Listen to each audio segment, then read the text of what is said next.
అందరికీ ముందుగాల నమస్తే. ఏంది ఇంకా మన జోర్దార్ ముచ్చట్లు షురుగాలి అని చూస్తున్నారు కదా. ఇక ఏమాత్రం ఆలస్యం చేయకుండా జోర్దార్ ముచ్చట్లు షురు చేద్దాం. టమాటా శలం కోట్లు ఖర్చు పెట్టారు, అరుణాచలం ఇంకా లెక్క పెడుతూనే ఉన్నారు.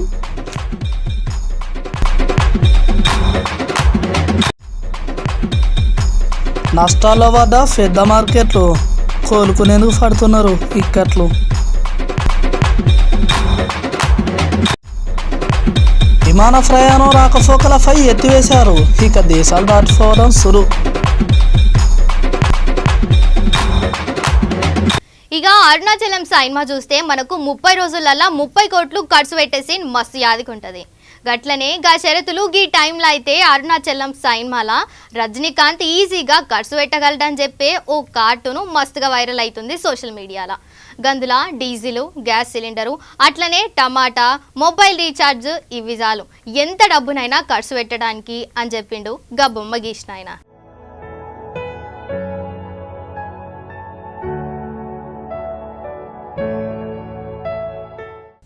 మా వకీల్ గాడియాల నేను వార్తలేదేను అని చెప్పిండు. ఎందుకు అని అంటే నేను చెప్పను అని అన్నాడు. ఎటు పోయిండో ఏమో మరి వీడు. ఇదే నా పల్లెటూరు, ఇదే నా ఫాది ఫంట, రాములోరి దీవె. అగో మళ్ళా మా ఓన్ కొని తినబడుతుంది ఏంది.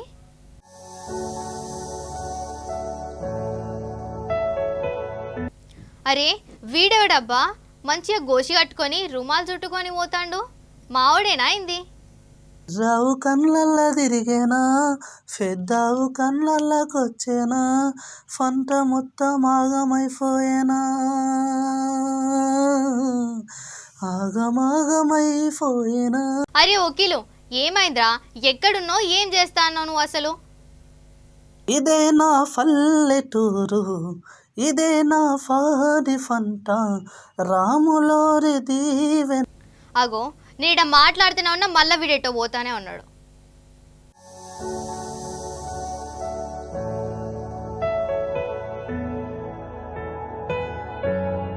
ఒరే వకీలు జర ఇడ నాతో కూడా జర మాట్లాడరా.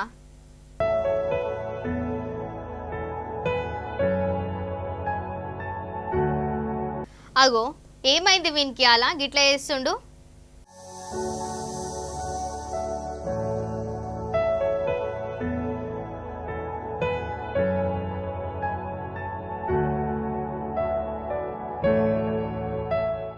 దారా కంటదారా నడులేని కన్నీలు ఏడా, ఊరి కొయ్యల కోత కష్టాల మూట, దయలేని దేవుడు రాసిన రాత, ఊగే ఊరు ఊరి ఉయ్యాల, నీల తల్లి ఒడిలో ఉయ్యాల, ఊగే ఊరు ఊరి ఉయ్యాల, నీల తల్లి ఒడిలో ఉయ్యాల. అరే ఏమైంది తమ్మి, గా రైతు పాటలు ఎందుకు పాడుతున్నావు నువ్వు.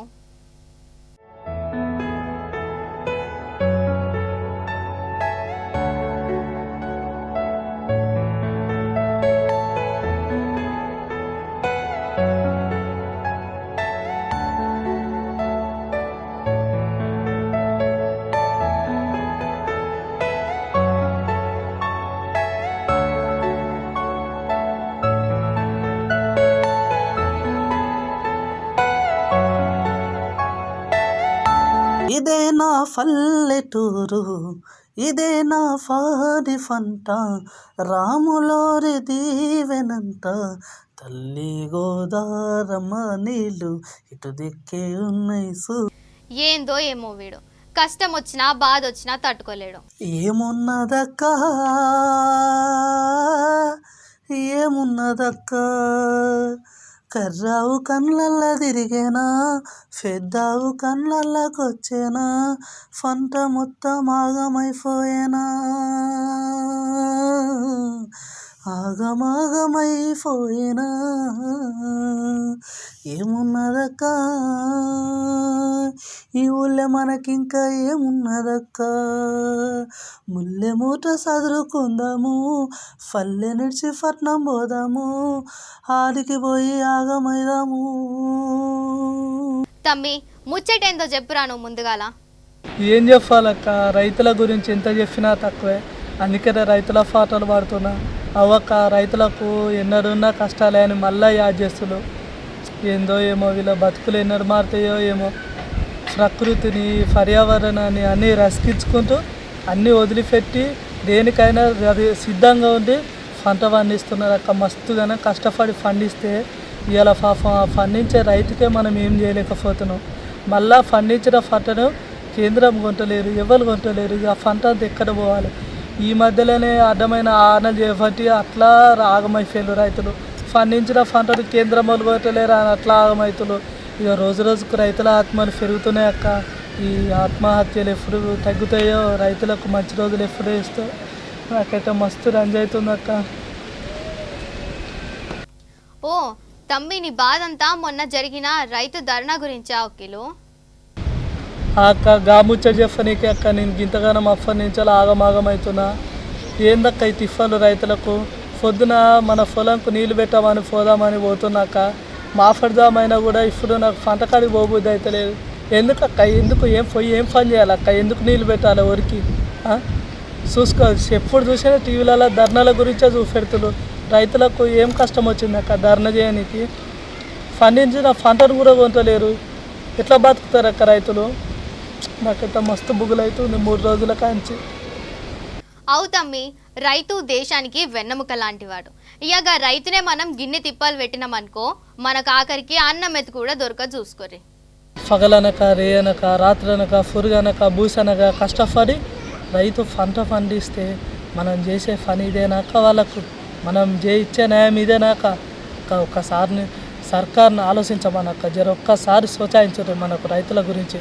అంతగానో కష్టపడి పండిస్తే మార్కెట్లోకి వచ్చినాక ఆటానికి ఇస్తావా, రూపాయికి ఇస్తావా, కిలోకి ఎంత, అర్ధ కిలోకి ఎంత, ఇదేనాక మనం అడిగేది? వాళ్ళు కష్టపడి పండించేది పైసల కోసం కాదక్క. మనకు కడుపు నింపాలక్క. 3 పూటలు కడుపు నింపాలని వాళ్ళకి అంతగానో కష్టపడుతున్నారు. మనమేమో అది అర్థమే చేసుకుంటున్నాం. ఓ సర్కారు, జరా మీరు కూడా ఆలోచించరు. జరగా రైతులకు న్యాయం జరిగేటట్టు చూడుర్రి. సరే అక్క, ఇక ఇది అవుతుందో ఏమో తెలియదు. కనీసం మన సర్కారు వాళ్ళు ఏమన్నా ఆలోచించి మనకు ఏమన్నా ఫాయిదా కావాలక్క. నేను అదే కోరుకుంటున్నా. సరే తమ్మి, నువ్వు ఇక ఏం రంజి పడకు గాని, ఇక మడికట్టు కింద ఇంత కలుపు ఉన్నది, గద్దీసిగా ఇంటికి పోకిలో. సరే అక్క, ఇక నేను పోతా. పొలం కాడికి పోయి ఇంత నీళ్ళు పెట్టి ఇక అట్లా నా మడికట్టు కింద ఇంత కలుపున్నాయి. ఇక నువ్వు చెప్పిన కలుపు కూడా తీసేస్తా. సరేనా? ఇక అలా పొద్దుల నువ్వు కూడా ఇంటికి రాక పొద్దుదాంకు. ఇక స్టాక్ మార్కెట్లు భారీ నష్టాల్లో పడిపోయినాయి వల్ల ఇక బాంబే స్టాక్ ఎక్స్చేంజ్ సూచీ నెక్సెస్ 850 పాయింట్లు, ఇక నేషనల్ సూచీ నిఫ్టీ 250 పాయింట్లు నష్టపోయినాయట. ఇక గాడున ఐసిఐసి, హెచ్డిఎఫ్సి, ఇక అట్లనే టీసీఎస్, హెచ్సిఎల్, ఏషియన్ పెయింటోలు, భారతీయ ఎయిర్టెలోలు, రిలయన్స్ వాళ్ళ షేర్లు మస్తుగా నష్టపోయినాయటల్లా. ఏది ఏమైనా స్టాక్ మార్కెట్లని అంచనా వేసుడు